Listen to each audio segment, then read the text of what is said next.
నిర్గమాకాండము 24వ అధ్యాయము 17వ వాక్యం చదువుదాం. యెహోవా మహిమ ఆ కొండ శిఖరం మీద దహించు అగ్ని వలె ఇశ్రాయేలీయుల కన్నులకు కనబడును. అప్పుడు మోషే ఆ మేఘములో ప్రవేశించి కొండ మీదకి ఎక్కెను. మోసే ఆ కొండ మీద రేయింబలు 40 దినములు ఉండేది. ఇక్కడ చూడండి, యెహోవా మహిమ ఆ కొండ శిఖరం మీద దహించు అగ్ని వలె ఇశ్రాయేలీయులకు కనబడెను. అప్పుడు మోషే ఆ మేఘములో ప్రవేశించి ఎక్కడికి ఎక్కాడండి? కొండ మీదకి ఎక్కాడు. నా ప్రియమైన వారలారా, ఇశ్రాయేల్ ప్రజలందరూ కొండ మీద ఏం చూశారండి? దేవుని యొక్క మహిమను చూచారు. ఆ మహిమ నిలిచిన స్థలానికి ఎవరు వెళ్ళారండి? మోషే వెళ్ళాడు. వారు వెళ్ళకూడదని, వారు వస్తే వారు మరణం అవుతారని దేవుడు ఇశ్రాయేల్ ప్రజలను ఎవరిని అక్కడికి రానివ్వలేదు. అయితే మోషే వెళ్ళాడు. 40 దినములు దేవునితో రాత్రింబవళ్ళు గడిపాడు. ఆయన దిగి వస్తూ ఉన్నప్పుడు ఆయన ముఖం యొక్క తేజస్సును ప్రజలు చూడలేకపోయారు. ప్రజలు ఆ యొక్క తేజస్సుకి, ఆ మహిమకి, ఆ ప్రభావానికి తట్టుకోలేకపోయారు.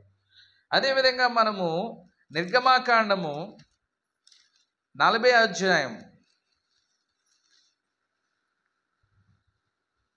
34వ వాక్యం చదువుదామండి. అప్పుడు మేఘము ప్రత్యక్ష గుడారమును కమ్మగా యెహోవా తేజస్సు మందిరమును నింపెను.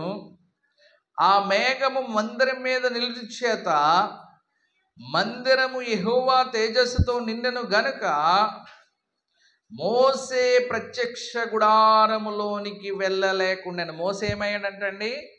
ప్రత్యక్ష గుడారములోనికి వెళ్ళలేకపోయాడు. ప్రత్యక్ష గుడారం మీద ఏమొచ్చిందంటండి? ప్రత్యక్ష గుడారంలోనికి ఏమొచ్చిందండి? యెహోవా తేజస్సుతో నిండెను. యెహోవా తేజస్సు మందిరమును నింపెను అనగా దేవుని యొక్క మహిమ ఆ మందిరములో ఉన్నది. ఆ మందిరములోని ఉన్నప్పుడు మోషే మందిరములోనికి వెళ్ళలేకపోయాడంట. ఫస్ట్ ఏమో మనం చూసినప్పుడు మహిమ చేత నింపబడిన కొండ మీదకి వెళ్ళాడు. ఇక్కడ చూస్తే మందిరములోనికి వచ్చిన మహిమను బట్టి, ఆ తేజస్సును బట్టి దాంట్లోనికి ప్రవేశించలేని స్థితిలో మోషే గారు ఉన్నారు. మహిమ నుంచి అధిక మహిమలోనికి అని ఒక మాట చూసాం. అక్కడ చదవండమ్మా. మనం తీసుకున్న మూలవాక్యములు కొరింథీ రాసిన 2వ పత్రిక, మహిమ నుంచి అధిక మహిమను పొందుచు, మహిమ నుంచి మనం ఏమవ్వాలంటండి? అధిక మహిమలోనికి వెళ్ళాలి. మన యొక్క ఆత్మీయ జీవితం దినదినము మహిమ చేత నింపబడుతూ ఉండాలి. దేవుని యొక్క మహిమ చేత, దేవుని పోలికలోనికి మనం మార్చబడుతూ ఉండాలి దినదినము. బాప్తీసము తీసుకున్నప్పుడు ఎలా అయితే ఉన్నామో, బాప్తీసము తీసుకున్న కొన్ని సంవత్సరాల తర్వాత కూడా అలాగే ఉన్నామనుకోండి, మనలో ఏ విధమైన మార్పు లేదు. మనము దేవుని పోలికలో మార్చబడ్డానికి మన యొక్క హృదయం అంగీకరించడం లేదని దాని అర్థం. బాప్తీసం తీసుకున్న దినం నుంచి కొన్ని సందర్భాలు ఏమవుతామంటే, బాప్తీసము తీసుకున్నప్పుడు చాలా బాగుంటాం, తీసేసుకున్న తర్వాత చెడిపోతాం.